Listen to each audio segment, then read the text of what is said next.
हमारा green green manure seeds, green manure seeds में सन hemp होगा 1 kg because it is excellent fodder crop also, and it is best suited, and it reclaims soils also. So then डेंचा, ये डेंचा 250 ग्राम से ज्यादा नहीं लेना, क्योंकि 250 ग्राम से ज्यादा लिए तो दूसरे क्रॉप्स को आई मीन वो कंप्रेस कर देगा, वो यही आ जाएगा, और डेंचा ही आ जाएगा, तो बाकी बिल्कुल क्रॉप्स को प्रेस कर देगा। तो इसलिए डेंचा 250 ग्राम ही लेना है।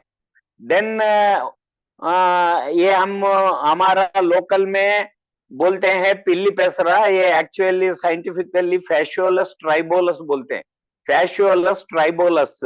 हिंदी में आप क्या बोलते हैं कि ये this is best fodder crop, ये एक 1 kg से 1.5 kg तक ये भी ले सकते हैं, ये एक जाति हो। देन स्पाइसेस में कोरिएंडर 1/2 kg, मस्टर्ड 1/2 kg, ये ले सकते हैं। ये कंपलसरी है।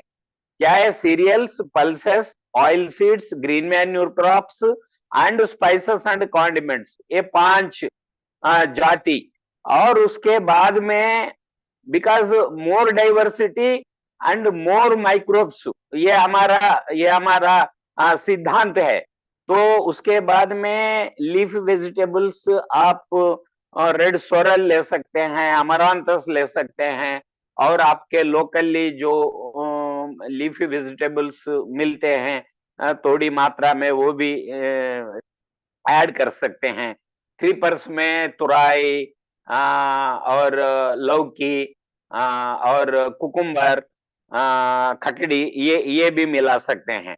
कुल मिला के it should be 25, between 25 and 30, and the quantity should be more than 20, मतलब 21 भी हो ठीक है, 22 वो हो ठीक है, up to 25 kg better, must be 20 kg, 20 kg से कम नहीं रहना 1 एकड़ के लिए। सो ये इस प्रकार से अगर आप लोकली जो अवेलेबल, ये सारे के सारे बीज लोकली अवेलेबल है, हाई यील्डिंग वेराइटीज। ये लोकल बीज अगर नहीं मिले तो high yielding varieties except hybrids, hybrid के पास मत जाइए, लोकल वेराइटीज और दी ओपन पॉलिनेटेड वेराइटीज के बीज आप ले सकते हैं। तो ये है क्या क्या बीज कितने मात्रा में मिलाना है, क्या है, this is yes. Right, thank you mister Ramachandram. क्या सीड सिलेक्शन को लेके हमारे पार्टिसिपेंट्स जो भी हैं, क्या आप लोगों के कोई सवाल है तो हम क्विकली 2 सवाल ले सकते हैं अगर आप हैंड्स रेज करें तो, if there are questions, otherwise हम सीड पैलेटाइजेशन के टॉपिक पे मूव करेंगे। किसी के कोई सवाल?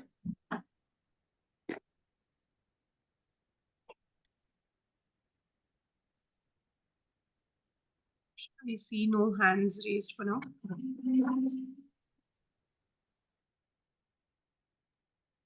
Okay. I think हुमायूं जी, आप अगर the next part on seed pelletization थोड़ा address कर सकें। Okay, there is one question. There are 2 questions actually in the chat box. Scallion cultivation treated as PMDS, SARU. And seed rate is per acre. Krishnachandra जी, आप hand raise करेंगे तो मैं आपको unmute कर सकूं, आप थोड़ा अच्छे से सवाल पूछ सकेंगे।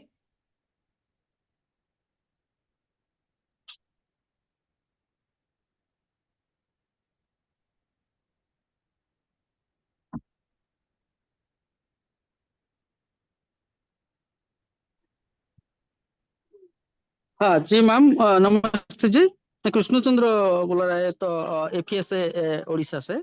जी जी। जो सारू कल्टीवेशन, सारू स्कैलियन बोलता है जो ना, हाँ। जो अभी जो समर सीजन के कल्टीवेशन होगा, मैं इतना चाहता हूँ कि ये सारू कल्टीवेशन को पीएमडीएस के बारे में वो बोलता है कि एक पीएमडीएस के और जनरल कल्टीवेशन बारे में सारू तो आमे ओडिया कहबू, सारू को आमे हिंदी रे कोन कहबू? ସେଇ ସାରୁ ଟାକୁ ଆମେ ଆକ୍ଚୁଆଲି ବହୁତ ସାରା ଆମର ଯଦି ଏଇଟା ଦେଖିବା ଏବେ ଆମେ ସାରୁ ଆଉ ଅଦା ଏମିତି ବି ଏଇ ଖରା ଦିନରେ ଚାଷ ହଉଛି, ତ ସେଇଟା ଆମେ ପିଏମଡିଏସ୍ ରେ କିନା ଆମେ ତାକୁ ନେଇପାରିବା କି, ଯେହେତୁ ତାକୁ ମଲ୍ଚିଂ ରେ ବି ମଧ୍ୟ କରାଯାଉଛି। सारू basically it's a tuber. Yeah. Tubers also you can mix tubers like radish and carrots, beetroot, even vegetables like bendi. जो चीज even flowers also, marigold, any flowers also you can add. So maximum up to 30 varieties you can take. No problem. Tubers also you can add. Right. It depends on the availability of the seed. तो एक बार बोलते हैं कि ये बीज नहीं मिल रहे, वो बीज नहीं मिल रहे. So this is specific to 5 varieties of seeds, that is cereals, pulses, oil seeds, green manures, spices, vegetables. Vegetables includes everything, leafy vegetables, tubers, and even tomato, brinjal also. Yes. Sardar Singh ji Gohil, आप अपना।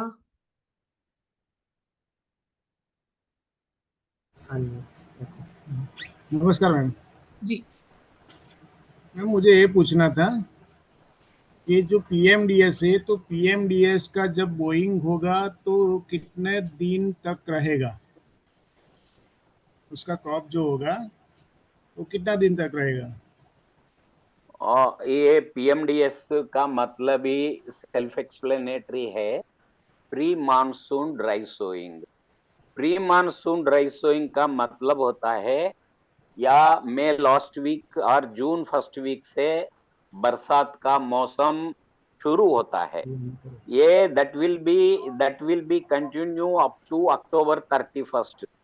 So this is called खरीफ. खरीफ से पहले या south west monsoon को बोलते हैं monsoon. सो south west monsoon में क्या क्या फसल डालते हैं आप, तो समझ लीजिए कि मूंगफली डालते होंगे, मक्का डालते होंगे, या कॉटन कपास भी डालते होंगे, सो प्याडी भी डालते हैं. तो ये सब क्रॉप्स के सोइंग विंडो क्या है वो देख लेना. मतलब नर्सरी प्याडी लीजिए. नर्सरी अब जुलाई में रेज करते हैं, तो अगस्त फर्स्ट वीक में ट्रांसप्लांटेशन होते हैं. तो अगस्त फर्स्ट वीक तक ये पीएमडीएस रहना चाहिए. 7-8 दिन पहले ये पीएमडीएस को इनकॉर्पोरेट करना. You can adjust the dates according to your main crop sowings. अगर कपास है, कपास जून 15 से स्टार्ट होते हैं, तो मतलब जून 15 से लेके मई 15 ये 30 डेज है. That means May first week में पीएमडीएस डालने का है. ये 45 डेज रहना है, मिनिमम 30 डेज to 45 days. अगर you are postponing the main crop, yeah, you can take up to even 50 days also. You can continue with your PMDS. So whatever crops you have raised in PMDS, you will be getting income from leafy vegetables and tubers also. You can cut up to the ground level and you sell it, the leafy vegetables. Don't pluck with roots. So except tubers, you cannot pluck anything with roots. Roots should be intact in the soil. So even up to 60 days also you can continue, no problem. And you will get income from vegetables also, even creeper vegetables also. You will harvest those vegetables, you can take income from them. But you have to incorporate the green matter and the roots should be intact in the soil, because whatever the food is prepared in the leaves, in the process of photosynthesis, 40% food will be utilized above the ground level, 40% for the root development, 30%, and 30% will be sent into the rhizosphere, the soil around the roots. So इसलिए roots and root exudates totally constitute to 60%, and 40% is the green matter you can take. So like that, the PMDS should be minimum 30 days to 45 to 50 days also, depending upon your main crop, sowing or transplantation, anything. Yes.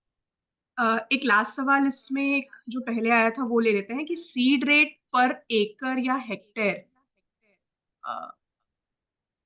या seed rate पर per hectare में बोला ना, पर एकड़ minimum 20 kg, even 25 kg is also excellent, because it should be thick sowing. Thick sowing means the sunshine should not fall on the soil. So 20 kg is better. We are recommending and we are adopting with 20 kg per acre.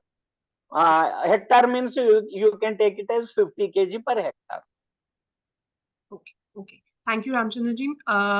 हम और सवाल लेंगे, but we'll move on to the next segment right now, और फिर हम उसके बाद दूसरे सवाल लेंगे। एक और चीज भी मैं बताना चाहती हूँ कि ये जो भी डिस्कशंस अभी हो रहे हैं, इसकी रिकॉर्डिंग भी हम अवेलेबल करवाएंगे, साथ ही इसका एक वर्ड डॉक भी बना के in both Hindi and English ये भी हम सर्कुलेट कर देंगे। तो मैं अभी थोड़ी देर बाद इसी चैट बॉक्स में हमारा एक व्हाट्सएप कम्युनिटी हमने क्रिएट किया है, मैं उसका लिंक शेयर कर दूंगी।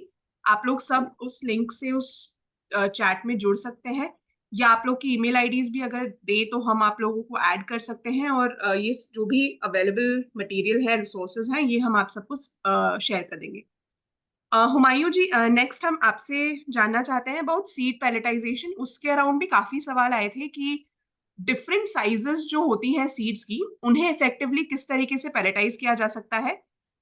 कुछ लोगों को छोटे बीज जो हैं उन्हें कोट करने में स्पेसिफिकली कुछ दिक्कतें आ रही हैं, वो उनको ठीक से पैलेटाइज नहीं कर पा रहे हैं, तो वो ये जानना चाहते हैं। और जो भी मटेरियल यूज हो रहा है इस कोटिंग के लिए, उसका करेक्ट रेशियो क्या है, करेक्ट रेशियो मटेरियल्स का क्या रहेगा वो सीड पैलेट्स बनाने के लिए। और फाइनली किसी ने ये भी मेंशन किया था कि सीड पैलेटाइजेशन उनके लिए काफी ज्यादा टाइम कंज्यूमिंग हो रहा है और फील्ड पे एक बहुत डिफिकल्ट टास्क हो जा रहा है। तो is it like a must do thing, या कोई ऑल्टरनेटिव है या कुछ? Humayun ji, over to you. Madam, good afternoon all of you. Good afternoon sir. Humayun, seed पैलेशन में बीजामृत से फर्स्ट हम बीज उपचार करना है, ये फर्स्ट लेयर है। जैसे बीजामृत क्या करेंगे, हम सीड को एक बोरे पर डाल के उसके ऊपर हम बीजामृत छिटकाव किए तो सीड लेयर अच्छा सीड मिला है तो अच्छा सीड लेयर हो गया, सीड बीजामृत का सीड लेयर बनेगा। देन सेकंड लेयर है, दोमा लेयर है, तो चिकनी मट्टी है ना, वो क्ले साइल बोले, वो क्ले साइल को 10 to 20 kg, it depends upon the size of the seed also, the 10 to 20 kg 10 kg seed, और एक kg सीड को एक kg चिकनी मट्टी लगना पड़ता है। देन थर्ड लेयर, तीसरा लेयर है घनजीवामृत। घनजीवामृत भी 5 to 10 kg पर एक kg या 1.5 kg वैसा पड़ता है घनजीवामृत। ये सभी मिला के पाउडर बना लेना, घनजीवामृत सेपरेट पाउडर है ना, चिकनी मट्टी सेपरेट पाउडर बना लेना। देन फोर्थ लेयर एस्ट, हमारा यह है ना राख लेके वो फोर्थ लेयर में डालना है। फर्स्ट हम कोसा, इसमें ये जरूरी है, स्मॉल सीड्स है ना, उनको सीड पैलेटाइजेशन जरूर करना जरूर नहीं है, तो उनके लिए हम क्या करेंगे, सीड बाल्स बनाएंगे। सीड बाल से चिकनी मट्टी से मट्टी का बाल बना के उसमें स्मॉल सीड्स है ना वो रख के आप सीड बाल करके आप इस्तेमाल कर सकते हैं। तो बीज बड़ा बीज है, वो बड़ा बीज को उसमें हमें पैलेटाइज कर सकते हैं। पैलेटाइज लिए एक सेपरेट करना है, एक सीड सेपरेट पैलेटाइज करना है, सभी मिलकर नहीं करना। तो उर्द है, उर्द सेपरेट करना है, देन ब्लैक ग्राम है, ग्रीन ग्राम है, सेपरेट करना है, वैसा एक एक सेपरेट करना है। इसमें हमारा एक इम्पॉर्टेंट है, एक एक सीड का 5 to 6 टाइम्स उनका साइज बढ़ना है, वो साइज बढ़ा के करना है, हमारा हमारा टारगेट है। तो यहाँ सीड प्लांटेशन का मतलब ये आज सवाल जब उठता है, हमारे पास इरिगेशन नहीं है, ड्राई कंडीशंस में है, जब हमें सीड प्लांटेशन करना है, हमारे पास इरिगेशन है तो रेनी सीजन है, वैसे इस टाइम पर हम सीड प्लांटेशन जाने का जरूर नहीं है। सीड प्लांटेशन तो आप बोले सकते लेबर इंटेंसिव है, डीडीएस प्रोसेस है, तो हम थोड़े जगह में सीड प्लांटेशन करना ही पड़ेगा। ड्राई एरियाज रहते हैं वहाँ पे कंपलसरी सीड प्लांटेशन करना पड़ेगा। सीड प्लांटेशन कर सकते हैं तो हम क्या कर सकते हैं, सीड रेट बढ़ा सकते हैं। आपका सीड रेट बढ़ा के यूज किए, समझे आप, हम रामचंद्र सर बोल रहे हैं 20 kg to 20 to 25 kg पर एकड़, आप you can increase the quantity of the seed rate 30 kg तक कर सकते हैं। वहाँ पे जर्मिनेशन थोड़ा कम हुआ तभी सीड जरा जर्मिनेट नहीं हुआ तभी बैलेंस सीड जर्मिनेट आता है, पॉपुलेशन मेंटेन कर सकते हैं। डिफरेंट डिफरेंट साइजेस सीड से डिफरेंट क्वांटिटीज में लेने का इम्पोर्टेंट है। दो ही इम्पोर्टेंट चीज है इसमें, स्मॉल स्मॉल सीड्स है वो सीड बॉल्स करते हैं, देन बड़े सीड्स है ग्रीन ग्राम ब्लैक ग्राम वैसे वो उनको हम सीड प्लांटेशन करते हैं। 4 लेयर्स करते हैं, फर्स्ट लेयर का है बीजामृत, देन सेकंड लेयर चिकनी मट्टी का है, देन थर्ड लेयर घनजीवामृत है, फोर्थ लेयर फाइनली ऐश रॉक से करते हैं। तो उसमें ज्यादा मात्रा मॉइस्चर है तो वो ऐश खींच लेगा, देन सीड भी जर्मिनेशन ऐसा का रहेगा। देन ये बर्ड्स बेबी से थोड़े इंसेक्ट्स आते हैं वो भी उस सीड को लेने जा सकते हैं। इसलिए ये these are important point in seed pelletization. Thank you. Okay. Seed pelletization के अराउंड किसी के कोई सवाल हैं क्या? आप जब बीज के पैलेट्स बनाने की कोशिश कर रहे हैं उसके अराउंड किसी के कोई पर्टिकुलर सवाल हैं क्या? हम 2 सवाल क्विकली ले सकते हैं। ये मुझे कोई सवाल एक पूछना एक हो एक और बात मैं जोड़ता हूँ। जी। तो ये सीड पैलेटाइजेशन बहुत देर तक होते बोल के आपको बताएं। मैं हमारे गुंटूर जिला में कैडर्स के साथ में मिलके पैलेटाइजेशन कराया हूँ। कराया तो वो सब जैसे similar type of beans like ज्वार, बाजरा, green gram, black gram, red gram, ये ऑलमोस्ट सेम साइज का है। ये लेके करे तो 7 minutes to 10 minutes 7 minutes to 10 minutes में पैलेटाइजेशन बन गया। घंटों घंटा नहीं लेते टाइम।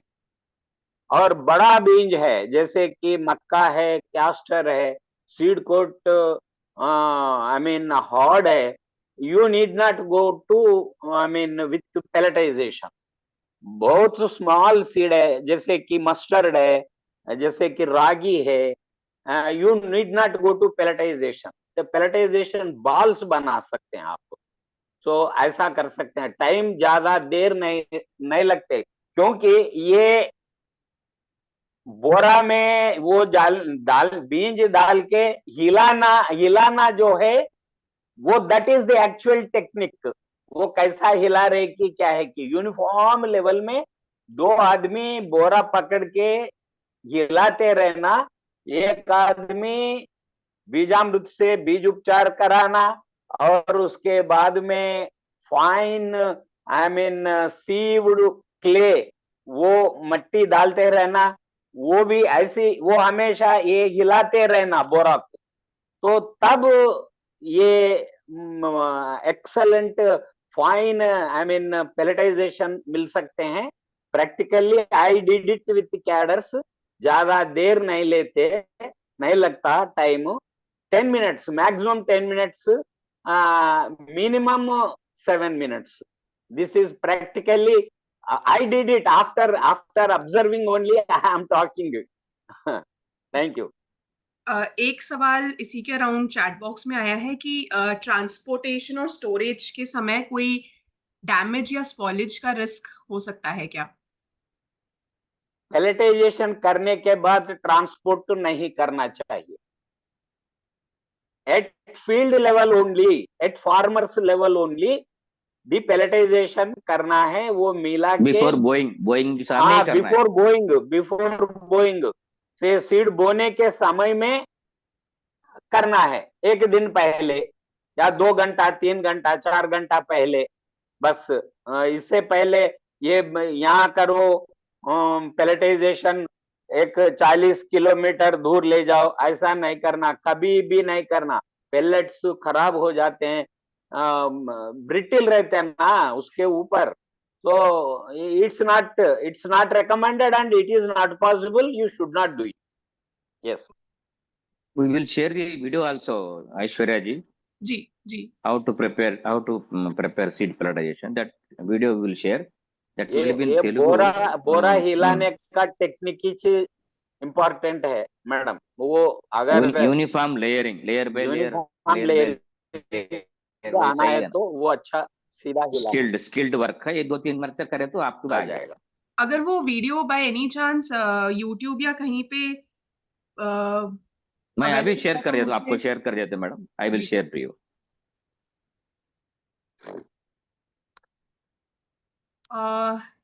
ठीक है, नेक्स्ट टॉपिक की तरफ जाते हैं। प्रमेल जी, हाँ मैं आप नेक्स्ट कुछ टॉपिक ऐड करना चाहते हैं? जी जी हाँ कुछ ऐड करना चाहता जी हूँ जी सभी साथियों को, क्योंकि मुझे लग रहा है कि पिछला जो वेबिनार था उसके ही उसी के संदर्भ में ये आज का सत्र है। तो साथियों, जो हमारे जो साथी बता रहे हैं, जो बहुत छोटे बीज हैं, उन बीजों को लेकर भी कई बार सवाल होते हैं कि कैसे उनका आवरणीकृत किया जाए। तो उनके लिए 4-5 बीज इकट्ठे होकर भी हम उनके ऊपर पैलेटाइज उसको कर सकते हैं। छोटे बीज, बहुत छोटे बीज हैं तो वो। और दूसरी बात, एक जो सर अभी रामचंद्रन सर जो बता रहे थे, वो एक चीज और बहुत महत्वपूर्ण है हमारे परिदृश्य में, क्योंकि अगर राजस्थान, गुजरात और मध्य प्रदेश का जैसे बुंदेलखंड का क्षेत्र है, जहाँ पर बहुत ज़्यादा गर्मी है और मट्टी की कैसी अवस्था है, मट्टी अगर बहुत ज़्यादा कंकरीली है या बहुत ज़्यादा रेतीली है, या मट्टी दोमट है, कैसी मट्टी है वो, बहुत शुष्क मट्टी है, तो उसको ध्यान में रखकर अगर बहुत ज़्यादा जिसमें बहुत ग्रेवल और बहुत रेतीली मिट्टी है, तो शायद जो पैलेटाइज करते हैं तो नंबर ऑफ पैलेटाइजेशन ज़्यादा होंगे। वो जो 5 से 10 तक का रेंज है, वो उस समय 10-12 करने होंगे, क्योंकि महत्वपूर्ण ये है कि किसी भी बीज में जो नमी है 10 से 12% होनी चाहिए। और 10 से 12% नमी के लिए, और प्लस उसका जो सूक्ष्म जीव का जो उसका आवरण है, उसके लिए तकनीकी रूप से ये हम एक आवरण, ये जो पैलेटाइजेशन हम कर रहे हैं, तो अगर नमी अगर बढ़ जाती है किसी कारणवश और फिर सूखा हो जाता है, तो वो अंकुरण नहीं होगा। और यदि सीड ऐसा ही डाल देते हैं, उसकी नमी उसके अंदर कम हो जाती है, वो जो 8% 6% कम हो जाती है, तो उसके अंदर जो जीव है वो खत्म हो सकता है, जिसके कारण वो जर्मिनेशन नहीं होगा। इसलिए जो पैलेटाइजेशन है, वो किसान और जो हमारी जो सिविल सोसाइटी संस्था के जो कार्यकर्ता हैं स्पेशली, वो उस परिस्थिति को देखकर वो फैसिलिटेट करें कि क्या वहां पर होना चाहिए। वो एग्जैक्ट साइंस नहीं है जो, क्योंकि ये जो पूरा का पूरा बहुत डाइवर्स ये पूरा अनुभव है आरवाईएसएस का, पूरे हमारे जो वरिष्ठ साथी बता रहे हैं, लेकिन यह अनुभव सब कार्यकर्ताओं को हर अलग अलग किसान के खेत के अनुसार करना होगा। ठीक है, तब जर्मिनेशन परसेंटेज आपका बेहतर होगा। जी ऐश्वर्या जी, ये मैं जी संबंधित जी बिल्कुल बिल्कुल। उत्तर आपने हाँ, अभी या टच भी किया है। Thank you Pramel ji. आप यस यस। धन्यवाद सर रामचंद्र सर। प्रमेल जी, आप बहुत ठीक बता रहे हैं।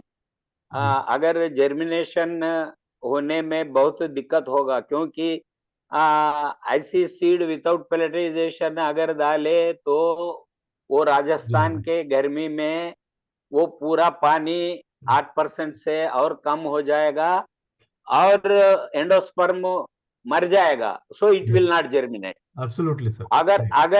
अगर ज्यादा मॉइस्ट बाल में अगर है, वो जर्मिनेशन होगा, तुरंत वो गर्मी को मर जाएगा। राइट। तो ये भी बात है। तो इसलिए पेलेटाइजेशन करने के बाद वो बाल सूखना है, राइट अंदर के बीज को डैमेज नहीं होता, नहीं करता, राइट मगर ऊपर के मट्टी जो है सूख जाते हैं। मगर Right. ये वो गर्मी में भी अगर जमीन में डाले तो it will absorb the heat. So Right. इसलिए हम राजस्थान के जैसे आई मीन वातावरण में हम बताते हैं कि ये पेलेटाइजेशन डिस्ट्रीब्यूशन ब्रॉडकास्ट करने के बाद मल्चिंग जरूरी करना है। राइट मल्चिंग करे तो ही वो सीड बचेगा, क्योंकि मिनिमम 15 mm रेनफॉल अगर पेलेटाइजेशन करे, minimum 15 mm to 20 mm rainfall अगर पड़े तब जर्मिनेशन होगा। ये मट्टी गल जाएगा, पूरा पिघल जाएगा, तो तब बीज जर्मिनेशन होगा। मगर उससे पहले मल्चिंग करना जरूरी है। अगर मल्चिंग करे तो ये पीएमडीएस का आप you cannot I mean expect that all seeds will germinate. Mulching तो जरूरी है। बिल्कुल उसी वातावरण में mulching, light mulching is also that will prevent the heat entering into the I mean जमीन को नहीं लगता। तो मल्चिंग तो बहुत कंपलसरी हो, चारा भी हो, जैसे कि मक्का की फार्म वेस्ट हो या ज्वारी के फार्म वेस्ट हो या आई मीन वीट के फार्म वेस्ट हो, कुछ भी हो, उसके ऊपर वो बीज पीएमडीएस बीज छिड़काव करने के बाद उसके ऊपर राइट लाइट मल्चिंग करना तो जरूरी है। ठीक यस ये सुखाना भी छाया में सुखाना है। तो या वंश अंकुर आगे बाद रेन कंटिन्यू नहीं हुआ, नहीं पड़ा, जब हम बीजामृत स्प्रे कर सकते 5% to 10%। या Right. वो भी वो जर्मिनेशन होने नहीं, के आधा बाद आधा जर्मिनेशन हुआ, आधा नहीं हुआ तो जीवामृत स्प्रे करो, तुरंत जर्मिनेशन आ जाएगा। बिल्कुल हुमायूं सर बोले जैसा धूप में हम्म, अगर आप सुखाए वो क्रैक्स आ जाएगा। राइट क्रैक्स नहीं आना, पेलेटाइजेशन में क्रैक्स नहीं आना। छाया में अगर सुखाए तो क्रैक्स नहीं आएंगे। राइट बस ये प्रिकॉशन लेना। बिल्कुल जो वही सर, जो सूक्ष्म जीवों का एक वातावरण है हमारे हाँ खेत में, जो मल्चिंग, जो आवरण की जो हम बातचीत करते हैं, वो correct. इसीलिए करते हैं कि जब पैलेटाइजेशन हम कर देंगे और बहुत ही ड्राई अवस्था है और हाँ वहां पर अगर नमी संरक्षित नहीं है, नमी के साथ में जो सूक्ष्म जीवों का एक पूरा उनका एक स्थानीय एक बसाहट है, वो जब तक प्रोटेक्टेड नहीं है तो बीज अगर जमेगा भी तो वो सूख सकता है। इसलिए जो बहुत ज्यादा शुष्क जो जिस जहाँ नमी नहीं है, जहाँ अधिक तापमान वाले क्षेत्र हैं, वहां पर ये जो रामचंद्रन सर बता रहे हैं कि वहां पर मल्चिंग आवरण की आवश्यकता होती है, क्योंकि सूक्ष्म जीवों का जो उनका पूरा स्थानीय एक उनका एक गुच्छा समूह है, वह हमको संरक्षित रखना है हमारे जो भी बीज से पौधे निकले उनकी बढ़वार के लिए। धन्यवाद।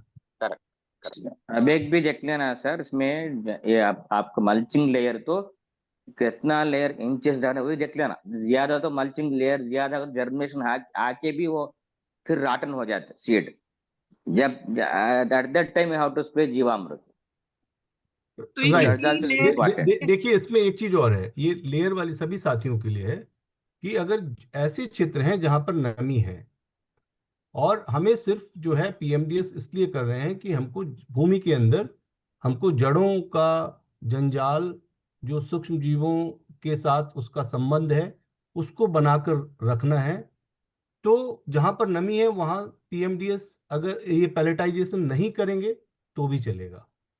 या मैं सही कह रहा हूँ रामचंद्र सर? या 100%। बिल्कुल, जहां जहाँ पर नमी है, बारिश वहां हुआ तो जी जी, no need of any pelletization, no need directly of you any can go pelletization. With broadcasting of बीज। राइट ये पेलेटाइजेशन किसके लिए है? थोड़ी अभी बारिश नहीं आया, 10-15 दिन में बारिश आ जाएंगे तो टाइम अब नहीं मिलेगा, तो अब हम पेलेटाइजेशन का बीज छिड़काव करेंगे। तो वैसी हालत में पेलेटाइजेशन करके मल्चिंग करके रख सकते हैं। अगर पानी है तो no need, excellent 100% germination, you will get the 100% benefit out of the PMDS. Yes, you are right, sir. एक राइट राइट, आई इंटरवीन। एक दो हैंड्स रेज्ड है, हम वो सवाल भी ले लेते हैं। अच्छा, अब एक ही रेज्ड है। राजेंद्र जी, आप अपना सवाल पूछेंगे, प्रमेल जी आंसर कर सकते जी। हैं।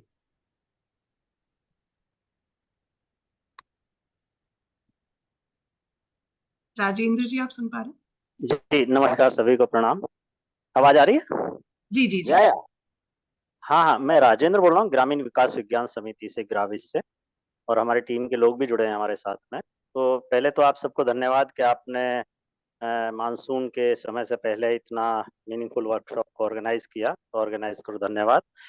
एक बात इसमें बार बार आ रही है मल्चिंग की और सूखे में बीज बुआई की पैलेटाइजेशन करके, लेकिन देखने में ये आता है पश्चिमी राजस्थान की अगर बात करें, क्योंकि हर एरिया में अलग अलग रेनफॉल है, अलग अलग सॉइल का स्टेटा है।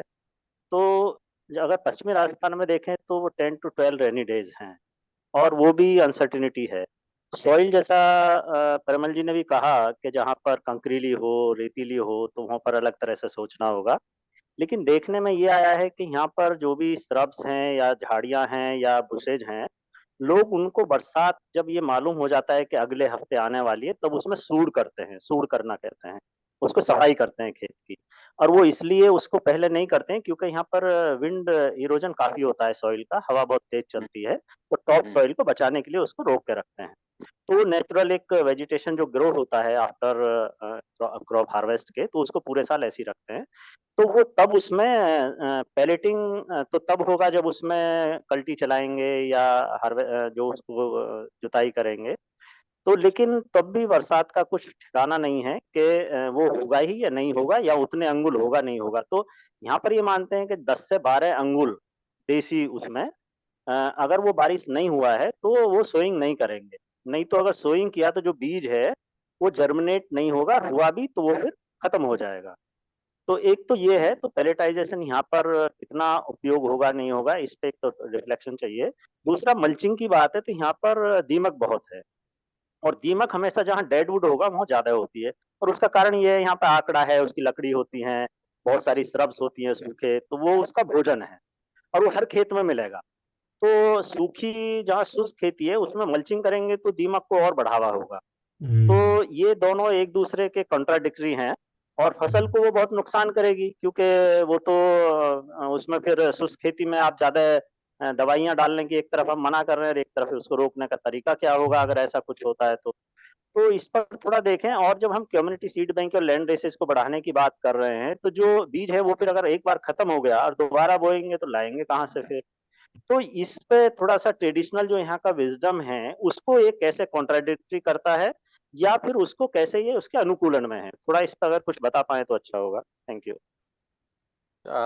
ये आप पश्चिमी राजस्थान में बारिश बहुत कम होते बोले हैं, 12 रेनी डेज होते बोले हैं। तो इसमें एक बात मुझे ज्ञान होना चाहिए कि पहली बारिश को बीज डालते क्या, या पहली बारिश को कुछ आई मीन क्या बोलते ट्रैक्टर को चला के आई मीन दी लैंड को प्रिपेयर करते क्या, ऐसा ये बात बोलो। नहीं तो पहली बारिश को प्रधान फसल डालते हैं तो ये मुश्किल होगा, ये पीएमडीएस डालना मुश्किल होगा। नहीं, पहले बारिश को कुछ नागर करके या ट्रैक्टर से जोत के, तो उसी के बाद में सेकंड या थर्ड बारिश होने के बाद प्रधान फसल डालते हैं। तो फर्स्ट फसल की जब आप ट्रैक्टर चलाते हैं तभी पीएमडीएस का बीज बो सकते हैं, ऐसा कर सकते हैं। आप बताएं कि फर्स्ट बारिश को प्रधान फसल डालते हैं क्या, कैसा है? जहां तक बारिश का, जैसे मैंने कहा पहले, तो ड्राई सोइंग यहाँ करते नहीं है, और जैसे ही बारिश होता है उसमें भी ये देखते हैं फर्स्ट रेनफॉल अगर आया है और उसकी अगर नमी का डेप्थ प्रॉपर नहीं है, यानी कि एक बिलांद आप कहें 10 अंगुल, तो नहीं सोइंग करेंगे। और अगर इतना डेप्थ है बारिश का, तो ही उसमें सोइंग करेंगे और फर्स्ट सोइंग में ही सीड को बोएंगे। उसमें ऐसा नहीं है कि बारिश कम हुआ है, ज्यादा हुआ और सोइंग कर देंगे, ऐसा नहीं। पहले वो देखेंगे कि सॉइल डेप्थ प्रॉपर है उसका मॉइस्चर का या नहीं है, अगर नहीं है तो नहीं बोएंगे। तो ऐसी कंडीशन में पीएमडीएस मुश्किल होगा, क्योंकि पहली बारिश अगर अच्छा बारिश हुए तो प्रधान फसल बो सकते हैं, वो लोग हमें डाल देते हैं, प्रधान फसल के बीज डाल देते हैं, तो पीएमडीएस का चांस बहुत कम है। तो हमारे पास कैसा होते हैं, अप्रैल मई में कई समर रेन्स होते रहते हैं। अब देखो, अब आंध्रा तेलंगाना में अब बारिश हो रहे हैं, खूब बारिश हो रहे हैं, तो हमारा प्रधान फसल बोने का समय है जून 15, तो जून 15 से लेके जुलाई फर्स्ट वीक तक है। तो हम with happy mood our farmers will take up the PMDS sowings। तो आप बोले जैसा कुछ प्रॉब्लम तो है। एक थिंग, प्रधान फसल का अगर सोइंग पोस्टपोन करना है, अगर पोस्टपोन करे तो फार्मर्स को नुकसान ही होगा, क्योंकि टाइम पे प्रधान फसल बोने का है तो यील्ड अच्छा मिलेगा। तो ये जर्मिनेशन कब आएगा, ऐसा उसी इसमें क्या कर सकते हैं आप, ये जो रोस में डालते हैं ना, ये रोस में डालने के बाद एक रो के बीच में ये बीज, हमारे पीएमडीएस के बीज छिड़काव करना, ये 20-30 दिन के बाद हैरोइंग करके वो मिट्टी में मिला देना, प्रधान फसल ऐसी रह जाएगा। एक तरीका है, आप वो कर सकते हैं। अगर फर्स्ट बारिश की प्रधान फसल बोने का है तो ये प्रधान फसल रो में डालते हैं ना, तो इंटर रोस, मतलब एक रो के बीच में ये पीएमडीएस के बीज छिड़काव करना है। छिड़काव करके ये 30 दिन के बाद हैरोइंग करते हैं, अंतर फसल करते हैं ना, ये अंतर फसल करने के समय में ये पीएमडीएस के पूरा ये फसल मिट्टी में मिल जाएगा, तो that will also work very nicely. ये आप कर सकते हैं एक्सपेरिमेंटल के तौर पे, एक आधा एकड़ में आप करो। This will we also recommend for Anantapuram districts, the farmers like Anantapuram also, where rainfall is very scanty, so we recommend such practices। तो उसमें ये 20 kgs नहीं डाल सकते हैं, प्रधान फसल के साथ में 5% ऑफ द बीज, 5% लेके प्रधान फसल के साथ मिला के बो देना। राइट। प्रवीण जी, आप इनके कुछ सब ऐड करना हाँ, चाहते हैं? मक्का में कर राजेंद्र- सकते हैं सर, जब बहुत फास्ट ग्रोइंग रहता है ना मक्का जोवर है ना, उससे भी इन High बिटवीन crop। रोज बीच में ऐसा कर सकते हैं सर, बोले सका।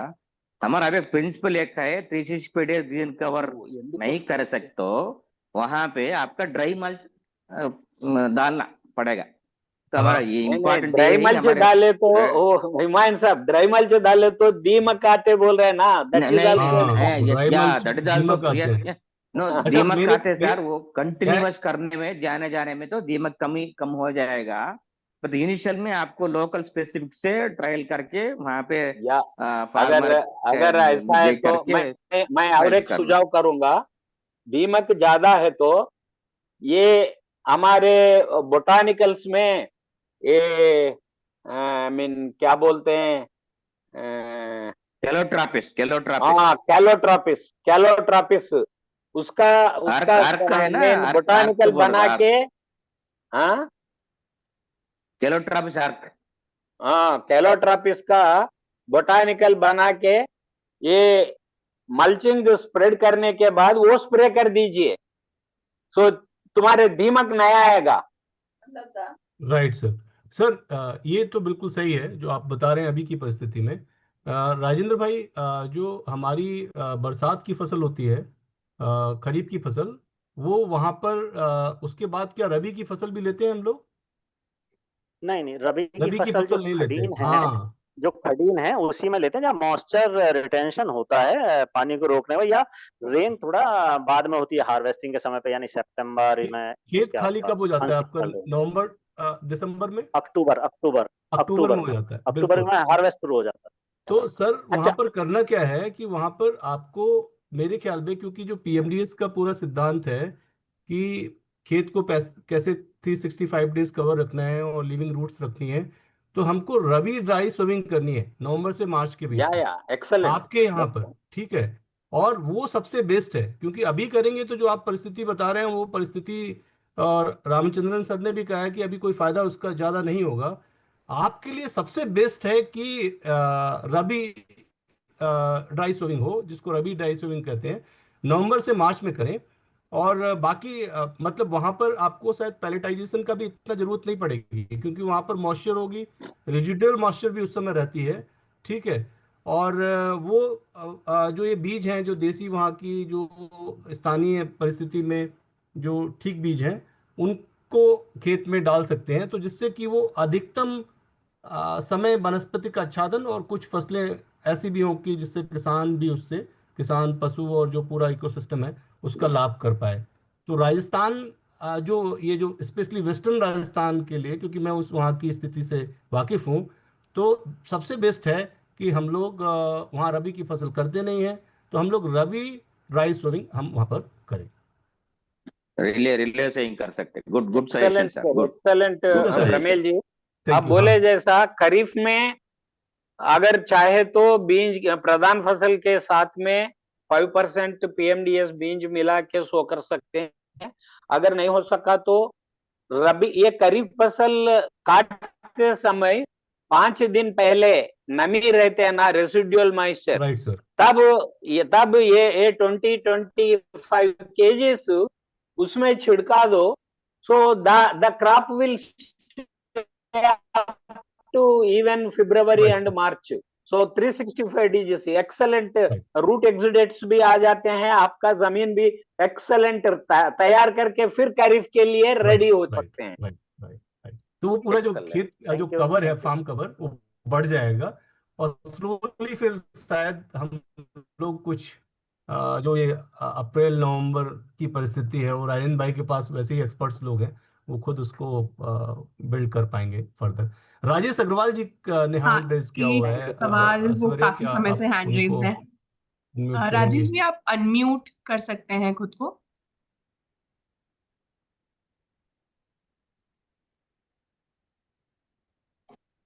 हाँ, थैंक यू। ये मैं पूछना चाह रहे थे हम कि हम लोग जो सीड पैलेटिंग करते हैं, तो उसके पहले सीड को 24 घंटा के लिए वाटर सोकिंग भी किया जा सकता है क्या? थोड़ा मॉइस्चर बना रहे ऐसा कुछ, उसके बाद पैलेटिंग करके 48 घंटे के अंदर सीड सोइंग कर दें हम लोग? No no no no, don't soak the seeds in germination आ जाता वाटर। सर, जर्मिनेशन आ जाता। नहीं नहीं नहीं नहीं, जर्मिनेशन आ जाएगा। नो नो, मीटिंग है ना। ठीक है। जो नेक्स्ट कुछ एक बस सवाल चैट में है, क्विकली अगर ये आंसर कर सके कि मुख्य फसलों के रो के बीच पीएमडीएस हो सकता है क्या? हो सकता है, जरूर जरूर हो सकता है। हो सकता है, मगर ये क्वांटिटी नहीं चाहिए। अगर वो तो 5% to 10% बीज रो के बीच में, प्रधान फसल के बीच में डाल सकते हैं। Right. Okay, That next to pulses, that to pulses only.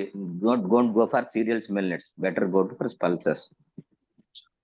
Only pulses as PMDS seeds. Okay, ठीक है। Next Pramel ji, next set of thematic questions ही बोल सकते हैं। कुछ सवाल सॉइल प्रिपरेशन और लैंड कंडीशंस के अराउंड थे, छोटा सा आपने टच भी किया था। तो उसके अंडर मेजर जो हमें क्वेश्चंस आए थे वो ये थे कि कुछ लोग श्योर नहीं है कि किस तरीके का सॉइल टिलिंग या कुछ जरूरी होता है क्या सोइंग से पहले, और कहीं कहीं पे लैंड काफी ज्यादा अनइवन या रॉकी है, तो वहां पे किस तरीके से इसे नेविगेट किया जाए। और उसी के साथ इरिगेशन का सवाल था, बट पहले हम लैंड प्रिपरेशन का सुन लेते हैं आपसे और फिर मैं इरिगेशन के सवाल रखती हूँ। देखिए, लैंड प्रिपरेशन के ये लिए ये है कि हम ये रिकमेंड किया जाता है कि न्यूनतम जुताई करें। पूरे प्राकृतिक खेती में भी हम लोग उसी बात को एडवोकेट करते हैं। लेकिन फिर भी अगर कहीं पर हम ऐसी अवस्था खेत की देखते हैं जो किसान खुद समझता है कि ये जो खेत है, इस खेत में जो ये सीड बॉल्स हैं ये ऊपर ही रह जाएंगी, तो बस ऊपर की जो परत है खेत की, उसको थोड़ा सा उसको तोड़ ले, उसको ब्रेक कर दे ऊपर की परत को। मतलब इसका हल्का जो है, बिल्कुल हल्का ये जो कोई भी जो कृषि यंत्र है जुताई के लिए, वो टीलर वगैरह कुछ वो उसको लगा सकता है, जिससे कि हल्का जमीन ऊपर ही परत टूट जाए और सीड जो है वो धरती में मतलब एक आरामदायक स्थिति में वो पहुंच जाए, जहां से पशु पक्षी ये पक्षी वगैरह भी उसको ना देखकर उसको नुकसान कर पाए, और बरसात आते ही उसमें सरलता से अंकुरण हो जाए।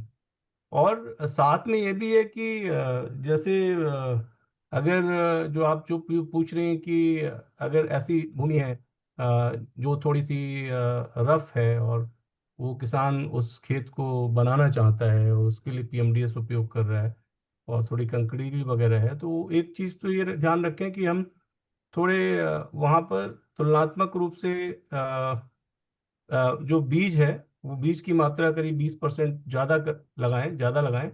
और जो दानेदार बीज हैं, बड़े स्थानीय जो बीज हैं उस तरह के खेत में वो दानेदार बीज थोड़े से ज़्यादा लगाएं, क्योंकि उनके अंदर जो उनके अंदर जो उनकी आंतरिक ताकत है, इस तरह की भूमि में कोप अप इसको इस तरह की भूमि में कि किसी भी प्रतिकूल परिस्थिति में अपने आप को संरक्षित रख के जमने की जो ताकत है, उस जो बड़े बीज में, बड़े दाने में ज्यादा होती है। तो ऐसे भूमि में तुलनात्मक रूप, एक तो ये है कि ज्यादा बीज लगाएं और दूसरा कि बड़ा बीज तुलनात्मक रूप से लगाएं।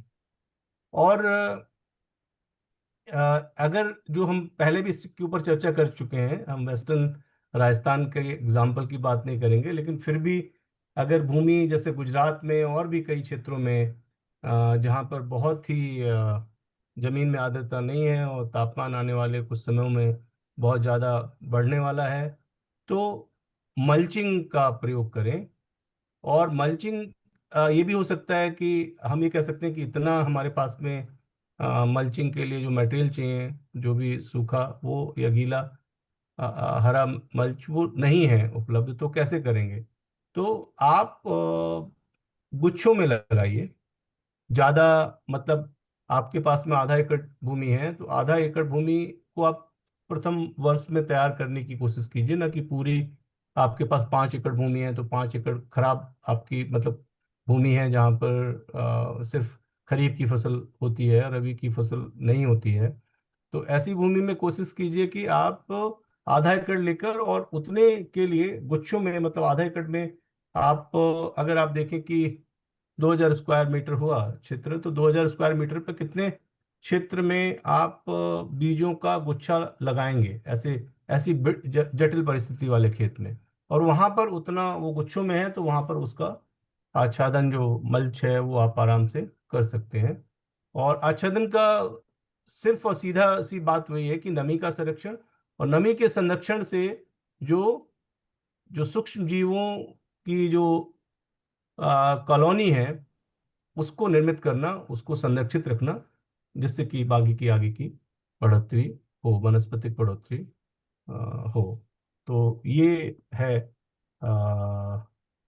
इससे संबंधित किसी साथी का कोई सवाल है तो जरूर बातचीत कर लें। बाकी हमारे रामचंद्रन जी ने ऑलरेडी कवर किया है कि और मतलब अगर भूमि में सिर्फ खरीफ की फसल होती है तो वहाँ पर रिले बुआई पीएमडीएस में भी हम कर सकते हैं, जो कि रेजिडुअल मॉइस्चर को भी उपयोग करके वहाँ पर उस खेत को हरा भरा किया जा सकता है मार्च अप्रैल तक।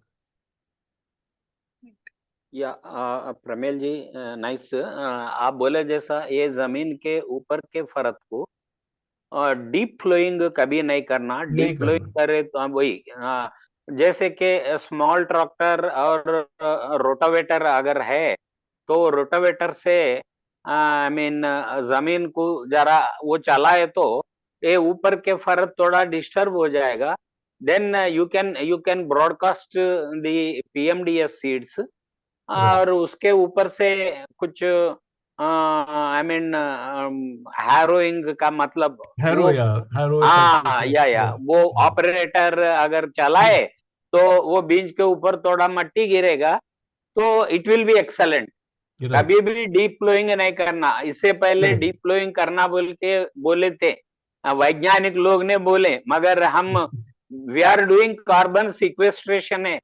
हवा में कार्बन डाइऑक्साइड को जमीन में ऑर्गेनिक कार्बन के रूप से स्थिर करने जा रहे हैं। तो अगर हम डीप फ्लोइंग करें तो ये ऑर्गेनिक कार्बन फिर कार्बन डाइऑक्साइड के रूप में हवा में जाएगा।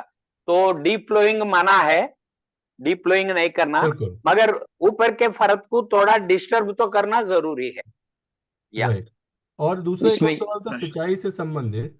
तो अगर हमारे पास में सिंचाई की सुविधा उपलब्ध है तो बीजों के बेहतर अंकुरण के लिए सिंचाई कर सकते हैं।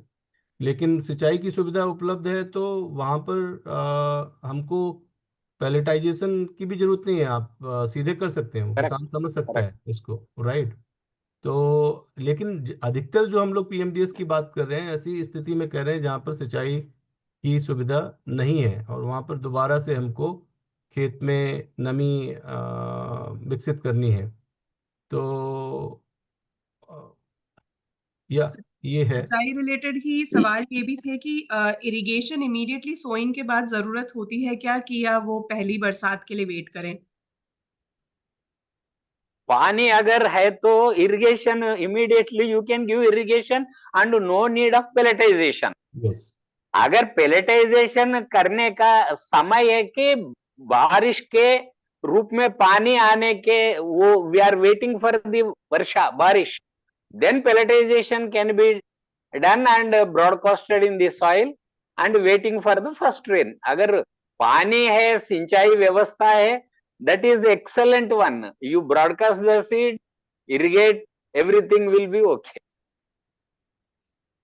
इसमें राकी साइल है ना सर, राकी साइल जरा हाँ भी क्या कर सकते हैं, कहाँ पे साइल है वहां पे सेपरेट प्लॉट करके वहां पे डाल सकते हैं, तो राक एरिया छोड़ सकते हैं। तो फ्यूचर में जाने वाले में हमारे मैक्रोस बढ़ने की पॉसिबिलिटी है कि कहाँ पे आर्चर्ड्स है, नए आर्चर्ड्स लगाए, फ्रूट प्लांट्स लगाए, वहाँ बेसिन रहता ना, फार्म बेसिन, प्लांट के बेसिन, वो बेसिन में आप पीएमडी सीड डाल सकते हैं।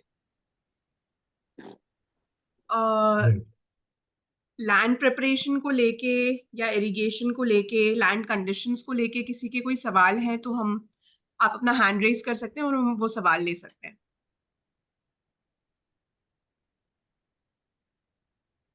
किसी भी साथी के कोई सवाल? नहीं। ऑल क्लियर है, ठीक है। तो नेक्स्ट जो कुछ सेट ऑफ क्वेश्चंस हमारे पास आए थे वो जर्मिनेशन के रिलेटेड थे और पोस्ट सोइंग मैनेजमेंट के रिलेटेड। उसके अंदर किसी के तो यही सीधे चैलेंजेस उन्होंने जो फेस किया है, उनका जर्मिनेशन प्रॉपरली हो ही नहीं रहा था और उन्हें वजह नहीं समझ आ रही। किसी को जानना था कि सोइंग सक्सेसफुल हो रही है या नहीं, या रीसोइंग करना है तो ये किस तरीके से चेक किया जा सकता है। और ग्रीन मैन्योर क्रॉप्स को प्लाउ करके वापस सॉइल में डालना चाहिए एज मल्च, जिसकी बात शायद हो ही चुकी है, बात कर चुके हैं हम मल्चिंग के बारे में।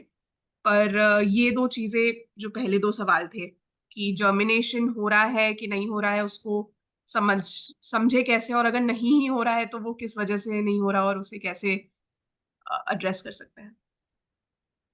ये बीज पहले ये मिक्स करते समय जो बीज किसान बीज लाए या अपने समूह के लोग बीज लाए, तो उसमें पहले सीड जर्मिनेशन टेस्ट करना जरूरी है।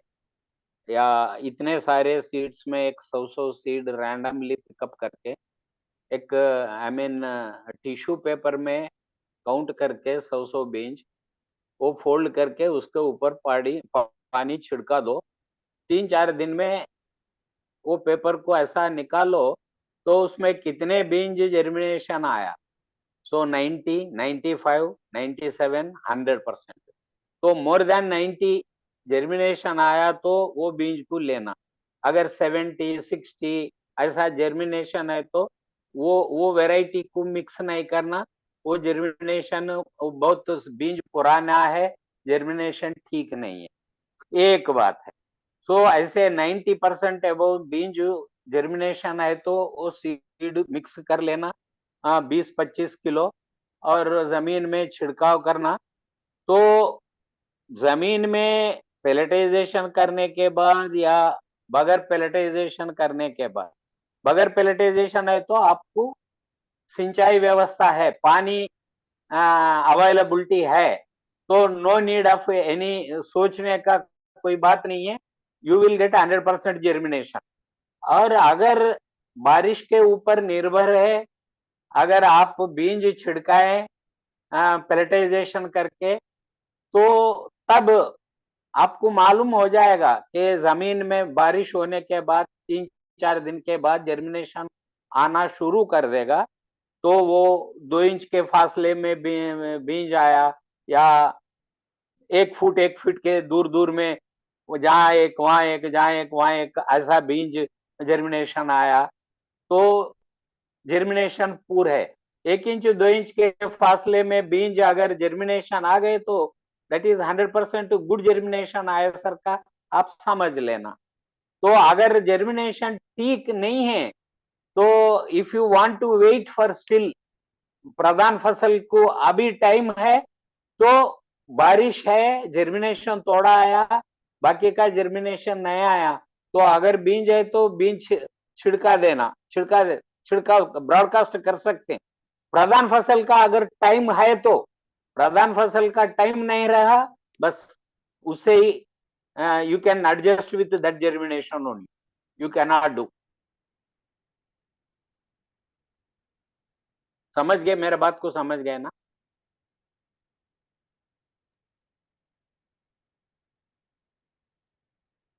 किसी के जर्मिनेशन रिलेटेड आपकी फील्ड पे अगर कोई चैलेंज आया हो जो आप शेयर करना चाहें, कोई भी साथी अपने एक्सपीरियंस से कुछ शेयर करना चाहें या बताना चाहें, तो आप हैंड रेज कर सकते हैं।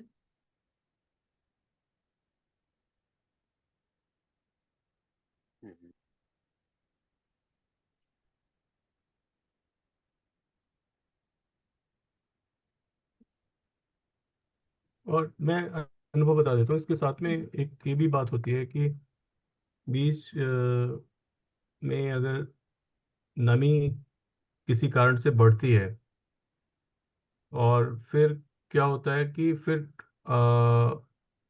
सूखा हो जाता है, मतलब हल्की सी बरसात हुई और फिर सूखा हो गया, तो बीज में फंगस लग जाता है और जो अंकुरण है वो भी एक तरह से पूर्ण अंकुरण नहीं हो पाता है। तो बीज पत्र फूलते हैं और प्रांकुर जो है और मूलांकुर प्रांकुर निकलने की चेष्टा करता है, तब तक फिर ड्राईनेस हो जाती है। तो वो बीज वहाँ पर, बीज की अगर अच्छी गुणवत्ता है फिर भी बीज का जर्मिनेशन नहीं हो पाता है कई बार, क्योंकि हमने वहाँ पर या तो मल्चिंग नहीं की, वो पहले प्लान नहीं किया हमने, या फिर हमने जो हम लोग बातचीत कर रहे थे कि जो मिट्टी की तैयारी है हमने नहीं की, क्योंकि कहा कि हम मिनिमम टिलेस का प्रिंसिपल करते हैं। लेकिन जैसे बातचीत अभी हुई कि नहीं, थोड़ा हैरो वगैरह से थोड़ा ऊपरी जो परत है उसको क्रैक कर दीजिए, जिससे बीज बीज उसमें एडजस्ट हो जाए।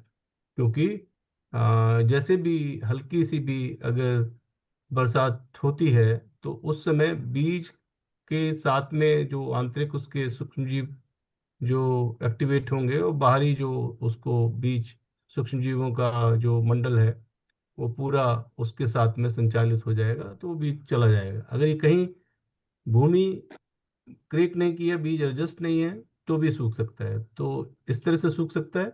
और दूसरा, अगर हमने जो पैलेटाइजेशन किया है, पैलेटाइजेशन अपूर्ण किया है, और उसमें मान लीजिए हमने सिर्फ 2 परत लगाई, 3 परत लगाई, लेकिन वहाँ की परिस्थिति ज़्यादा ड्राई है, तो उसमें क्या हो गया कि वो बीज तुरंत उसमें नमी आई और नमी से अंकुरण हुआ, लेकिन तुरंत वो सूख भी गया। तो ये सब चीजें, मतलब ये छोटी छोटी बातें हैं, हमको समझने वाली बात है। ये सब जितने लोग भी साथी हैं हमारे, मेरे ख्याल में डॉक्टर सदाना सर, बड़े वरिष्ठ बड़े बड़े लोग यहाँ पर हैं, नंदी सर हैं, सब लोग इस बात को समझ रहे हैं और इसके ऊपर प्रशिक्षण भी आप लोग देते हैं। तो ये हम सबको, जो कार्यकर्ता हैं खासकर एनजीओ के, इस बात को, तकनीकी को समझना है, क्योंकि ये बहुत सारे उत्तर हमको देने पड़ते हैं ये प्रमोट करते समय। मैं जब ग्रीन फाउंडेशन में था तो मेरे से हुआ, मैंने सब कुछ पढ़ा, लेकिन वो मेरे से गलती हो गई। ठीक है, एक चीज और है इसमें, मेरे से एक और गलती हुई थी, वो भी मैं आपको बता देता हूँ, कि सभी बीज एक साथ मिला के हमने पैलेटाइज किए, वो भी गलत है। ठीक है, एक्सपर्ट लोग रामचंद्र सन बताएंगे कि थोड़े जो बड़े बड़े बीज, सबको अलग अलग बीज को, वो पहले भी खैर बातचीत हुई होगी, लेकिन कई बार हम वो उससे भी अंकुरण क्षमता प्रभावित होती है। ठीक है, तो कई इस तरह के कारण ये हैं जिससे कि बीज या मैं एक पहले एक से बात बोल दिया। एक जी जी एक बात सर, आपके सीड के बराबर घनजीवामृत डालना पड़ेगा। Yes, Along with the seed, you have to apply घनजीवामृत. जी जी, So it will hold the moisture, maximum moisture in the soil. It will right attract the moisture from the atmosphere also. Yes, sir. Proceed, sir. Ramchandran, sir. या प्रमेल जी बोले जैसा सब बीज मिला के पेलेटाइजेशन नहीं करना है। राइट अब समझ लीजिए कि ज्वार, बाजरा, green gram, black gram, red gram, ये यूनिफॉर्म साइज का हो सकते हैं, तो ये मिला के आप कर सकते हैं। और बाकी का रागी का अलग करना है, और आर्स ग्राम का अलग करना है, सनहेम्प, डेंचा, ये अलग अलग करना है। अलग अलग करके बीज को मिक्स करना है, मगर सब मिला के नहीं करना चाहिए। एक वो ऐसा करे तो छोटा साइज के ऊपर ज्यादा ये नहीं होता, मीन पेलेटाइजेशन नहीं बन सकता है। उसके ऊपर कोटिंग जैसा आता है, मगर वो पेलेट नहीं बनता। यूनिफॉर्म साइज के बीज को पेलेटाइजेशन करना है। राइट, और वो अंकुरण को प्रभावित करता है। यहाँ हाँ, पर अंकुरण की या बात कर रहे हैं, जर्मिनेशन की बात करेक्ट कर रहे करेक्ट हैं। करेक्ट। बहुत सारे मल्टीपल फैक्टर हैं जिनके कारण अंकुरण नहीं हो पाता है। ठीक है, ओके। हमारे प्री सर्वे क्वेश्चंस में से एक लास्ट सवाल, एक सेगमेंट हमारा ये भी रहा है, फार्मर मोटिवेशन एंड अडॉप्शन, जिसमें कुछ लोगों ने ये मेंशन किया है कि वो लोग हेजिटेशन फेस कर रहे हैं फैमिली से, नेबर्स से पीएमडीएस ट्राई करने के लिए। तो उन्हें किस तरीके से मोटिवेट किया जा सके कि वो लोग ऐसे, और जैसे कि पहले भी एक बात आई थी, वो फिर से किसी ने रिपीट में कहा है कि पीएमडीएस समय ज्यादा लेता है और रिस्क वैल्यू है उसमें, ऐसा उनका मानना है। तो इन चीजों को किस तरीके से एक फार्मर नेविगेट कर सकता है फील्ड? ये मोटिवेशनल स्किल बहुत ट्रिकी क्वेश्चन है। मैं समझता हूँ, क्योंकि अब हमारे बच्चे हैं, माँ है, वो बच्चे काना नहीं करे तो वो बच्चे को छोड़ देगा? माँ नहीं छोड़ेगा, उनको खाना खिलाएगा। तो ये जो है समूह है, हमारे कार्यकर्ता है, और सब है, एक अच्छा फार्मर से लेके पहले उनसे कराना है। सभी फार्मर को वहां डेमोन्स्ट्रेशन के तौर पे, फील्ड विजिट के तौर पे वहां लाना है, वहां बताना है, एक्सप्लेन करना है। और समूह के दीदी रहते हैं ना, दीदी में एक पहले दीदी से करा दो, तो वो दीदी बताएगा, नहीं दीदी ऐसा करो जर्मिनेशन आ जाएगा, ऐसा करो वो आ जाएगा, मेरा जमीन ऐसा हुआ, मेरा जमीन ऐसा हुआ, ओ मेरा फसल भी अच्छा निकला। तो पहले ये मोटिवेशन ऐसा होता है, सब एक बार मोटिवेट नहीं होगा। माँ जैसे बच्चों को मोटिवेट करके स्कूल नहीं जाता हूँ बोले तो उसको समझा के, ये करके चॉकलेट दे के कुछ भी करेगा, मगर स्कूल को भी जाएगा। तो ऐसे ही हमारे कार्यकर्ता ने बार बार किसानों के खेत संदर्श मतलब विजिट करना और एक दो अच्छा किसानों के साथ, सो सब प्राकृतिक खेत में पहला सभी फार्मर को 100% फार्मर को अभी they have not so no belief in this, so only 10 to 20% farmers believe करते हैं, उसमें 1-2% ऐसा रहते हैं यील्ड आने दो या ना आने दो, मैं प्राकृतिक खेती करता हूं, ऐसे किसानों को चुन के उनके पास में ये पूरा जैसे कि पैलेटाइजेशन कराना, बो देना, डिफरेंट कंडीशंस, फील्ड कंडीशंस में, जैसे कि बोले पश्चिम राजस्थान में स्थिति है, वहां एक फार्मर को चुन लेना, दीदियों को वहां ले जाके बताना ये परिस्थिति है, ऐसा जर्मिनेशन आ जाएगा, ये करो वो करो। ये मोटिवेशन एक दिन में या एक घंटे में आने का चीज नहीं है, एक सीजन, एक दो सीजन, एक साल, 2 साल। हम 2016 में काम करे एक वक्त 20,000 फार्मर्स से करें, अब 12 लाख किसानों के साथ जुड़े हुए हैं आंध्रा। ये एक साल में एक दिन में आने का नहीं है, ये ह्यूमन बिहेवियर है, साइकोलॉजिकल आई मीन ये बिहेवियरल चेंज, मैं बोलता हूँ बिहेवियरल चेंज है, ये एक दिन में नहीं आएगा। बार बार किसानों को ट्रेनिंग देके, किसानों के साथ बात करके, उनका फील्ड विजिट करके, प्रैक्टिकल डेमोन्स्ट्रेशन करके, जो सक्सेसफुल होने फार्मर के पास बाकी का फार्मर्स को ले जाके वो फार्मर से बोल दे, I mean that farmer will tell the other farmers कैसा कर रहे हैं, how he could able to I mean get success. तो तब किसान जो है they will believe and they will be motivated and धीरे धीरे एक के साथ एक जुड़ जाएगा। Right, thank you Ramchandram sir. Pramil ji, आप कुछ ऐड करना चाहेंगे and then we can take final 2 questions and then. नहीं, ठीक है। ओके, डीके जी, ओके, एक सेकंड, वी हैव रेज्ड। जी, धन्यवाद। मैं विशेष धन्यवाद सभी का करने के साथ में एक प्रश्न भी है मेरे पास। Thank you very much everybody here. देखिए, हम 2 बातें यहाँ विशेष कर रहे हैं और ये सभी के काम की चीजें हैं कि एक पीएमडीएस और दूसरा पैलेटाइजेशन। मैं ये पूछना चाह रहा हूँ कि पीएमडीएस का लाभ तो हमें है कि बरसात की इंतजार ना करके, बारिश की इंतजार की जरूरत नहीं है, बारिश का अंदाजा है 10, 15, 20 दिन में आने वाली है, तो हम अपनी सोइंग कर लें। जैसे हिमाचल में बारिश लगभग 1 जुलाई से के लगभग आती है अंदाजन अक्सर, और सोइंग 15 जून से, तो 15 जून से ही बीजों की सोइंग कर सकते हैं बाय यूजिंग पीएमडीएस का तरीका। और इसमें हमें पैलेटाइजेशन एक बहुत बेहतरीन तरीका है, क्योंकि ये रेन फेड एरिया है, शुष्क एरिया है, बारिश बाद में है और नमी नहीं है। तो ऐसे में पैलेटाइजेशन हमारे बीजों को बिल्कुल ठीक तरह से तैयार भी कर देंगी और हम लोग छाया में सुखा के उनको जमीन में लगा भी सकते हैं। मैं जरा सा ये पूछना चाह रहा हूँ रामचंद्रन साहब, हुमायूं जी, कि ये 2 जो बातें हैं पीएमडीएस और पैलेटाइजेशन, क्या ये दोनों हमेशा इकट्ठी ही चलना जरूरी होती हैं, या कभी कभी ऐसा भी होता है कि हम सिर्फ पीएमडीएस कर लें और पैलेटाइजेशन ना करें जहां पानी की कमी ना हो? ये थोड़ा सा क्लियर कर दीजिए प्लीज। धन्यवाद। अब इससे पहले प्रमेल जी भी बता चुके हैं, मैं भी बता चुका हूं, जहां इरिगेशन फैसिलिटी है, पानी ज्यादा है, you need not go to palletization.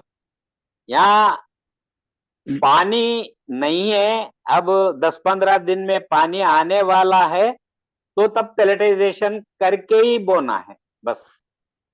Very good, बिल्कुल क्लियर हो गया, क्योंकि हमारे सभी लोग ये बात देख रहे हैं कि हमें पैलेटाइजेशन करने की कब जरूरत है, कब नहीं है, ये बात यहाँ बहुत क्लियर होगी। बहुत बहुत धन्यवाद।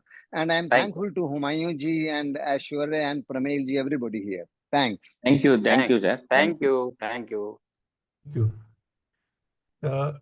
एक चीज और यहाँ पर मैं कहना चाहूंगा ऐश्वर्या, अगर वक्त है तो, कि ये जो पीएमडीएस या ये जो हम रबी ड्राई सोइंग की बात कर रहे हैं अभी, ये दोनों ही इस संदर्भ में है कि हमको भूमि के ऊपर आच्छादन बढ़ाना है और भूमि के अंदर, धरती माँ के अंदर जीवित जड़ों का संचार वो हमको बढ़ाना है। ठीक है, उसके तकनीकी पक्ष रामचंद्रन जी ने बताए हैं। Correct.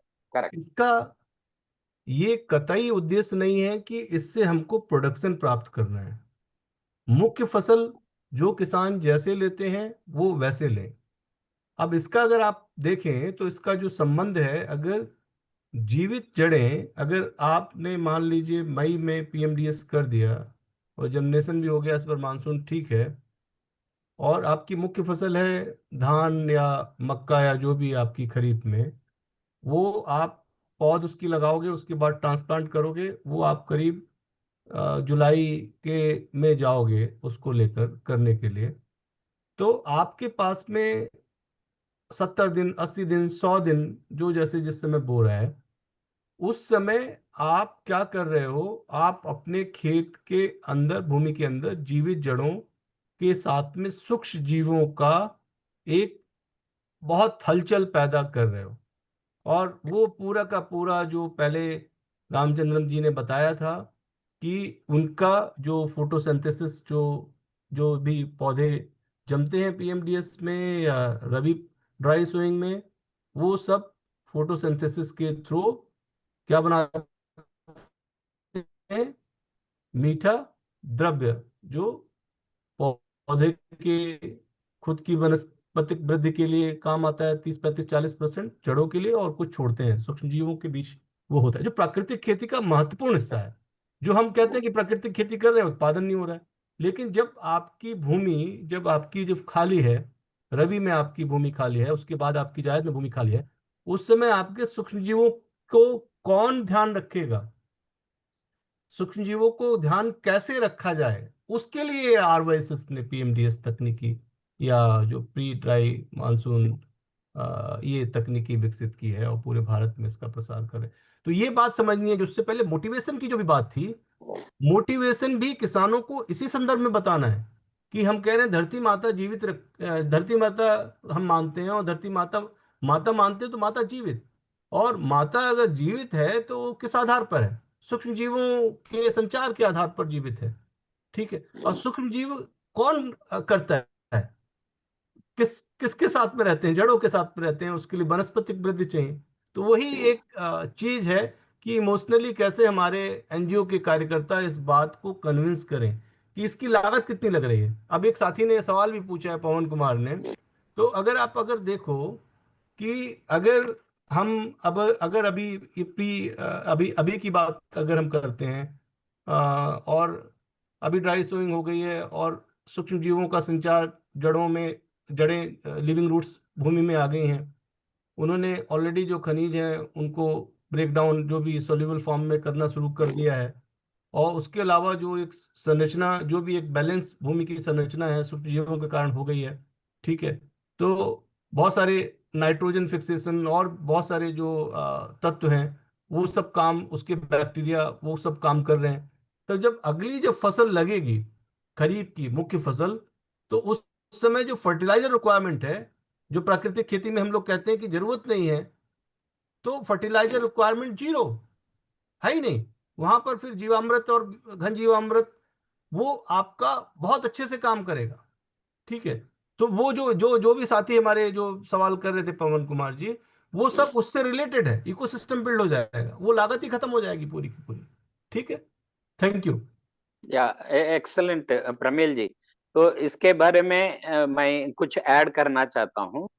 ये पीएमडीएस से क्या होगा? तो पीएमडीएस से कार्बोहाइड्रेट प्रिपेयर में पत्तों में फोटोसिंथेसिस होगा, वो 30% जमीन में होगा, वो माइक्रोब्स खा लेके माइक्रोब्स मल्टीप्लाई होगा। और पीएमडीएस अगर करे, घन जीवामृत द्रव जीवामृत डाले, नो नीड ऑफ किसी रासायनिक खाद डालने का जरूरत नहीं है। और वैसे ही पीएमडीएस डालने से बहुत फायदे हैं। मोर माइक्रोब्स, जितना बायोडाइवर्सिटी आप लाएंगे उतना माइक्रोब्स जमीन में जीवित होगा। और एर्थवर्म्स, बहुत पैमाने पे एर्थवर्म्स बढ़ेगा संख्या। तो एर्थवर्म्स, एर्थवर्म क्यास बनेगा, वो टनल्स बनाएगा। जो कुछ ही बारिश, अगर जो कुछ बारिश होगा वो टनल्स में अंदर जाके वो नमी की पकड़ लेने का क्षमता बढ़ेगा जमीन को। तो जैसे पश्चिमी राजस्थान के ऐसी स्थिति में अगर पीएमडीएस डालें तो water holding capacity of the soil will be increased. Right, वो that is more important. Physical structure of the मिट्टी के जो है रंग, वो और जो है वो बढ़ेगा। और साइंस क्या वो बताता है, 1 ग्राम ऑफ ऑर्गेनिक कार्बन अगर फिक्स हुए जमीन में, वो 8 ग्राम्स ऑफ मॉइस्चर को 8 ग्राम्स ऑफ मॉइस्चर को ऊपर से लेगा, पर्यावरण से लेगा। अगर ऑर्गेनिक कार्बन 1 ग्राम फिक्स हुए तो पीएमडीएस से जितना ऑर्गेनिक कार्बन फिक्स होता है वो मॉइस्चर को, वो पर्यावरण से मॉइस्चर को लेगा, पौधों को। तो ये बहुत सारे चीज पीएमडीएस से है। तो पीएमडीएस बहुत साइंटिफिक है। और ये हमारे कार्यकर्ता, अपने कार्यकर्ता सब दीदियों को, किसानों को बताना है। ये आंखों को नहीं दिखता, मगर वो डालने के बाद रिजल्ट बताता, वो सॉइल रिजल्ट बताता। तो ये कैसा हो गया, ये बताओ, वो बताओ, भगवान है क्या, हवा इधर उधर ये हो रहे मगर भगवान का है, ऐसे चीज है अंदर सूक्ष्म जीवी। माइक्रोस्कोप है तो आपको बैक्टीरिया दिखेगा, राइजोबियम दिखेगा, एस्ट्रोबैक्टर दिखेगा, प्रोटोजोआ दिखेगा, एक्टिनोबैक्टीरिया दिखेगा, माइकोराइजा दिखेगा। एर्थवर्म को अगर खोले तो एर्थवर्म्स भी आ जाएगा।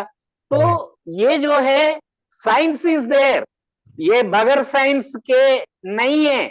ये science, everything is with science. तो इसलिए ये किसानों को समझाना है। Thank you Ramchandra ji. Time भी ऑलमोस्ट समाप्ति की तरफ चला गया है, तो I take this opportunity to conclude. Thank you Ramchandra ji, thank you Humayun ji, thank you Pramel ji, आप लोगों ने अपना समय दिया और बहुत इंटरैक्टिव तरीके से हमने काफी क्वेश्चंस को लिया है और मेरे ख्याल से काफी लोगों को काफी क्लैरिटी आई भी होगी। बट इसके बियॉन्ड भी जितने पार्टिसिपेंट्स अभी मौजूद हैं यहाँ, आप लोगों को मैंने लिंक शेयर किया है हमारे व्हाट्सएप ग्रुप का, उसमें हमारे रिसोर्स पर्सन्स भी जुड़े हुए हैं और आप लोगों को जो भी सवाल हो आप लोग वहाँ पोस्ट कर सकते हैं। उन सवालों को रियल टाइम में वहीं आंसर करने की कोशिश की जाएगी। और उसके अलावा भी अगर आपके स्टेट फैसिलिटेटर्स के थ्रू या किसी के भी थ्रू आप ये क्वेश्चंस हम तक पहुंचाना चाहें तो उस प्रकार से भी किया जा सकता है। सो thank you everyone, thank you so much join करने के लिए। एंड होपफुली हम नेक्स्ट ईयर और बेटर तरीके से समझ पाएंगे और फील्ड पे काफी ज्यादा प्रैक्टिसेस भी देख पाएंगे। So thank you everyone. Thank you so much madam. Thank you Aishwarya ji, Mahesh ji, thank you very much. Thank you sir, thank you doctor Sadana sir, thank you.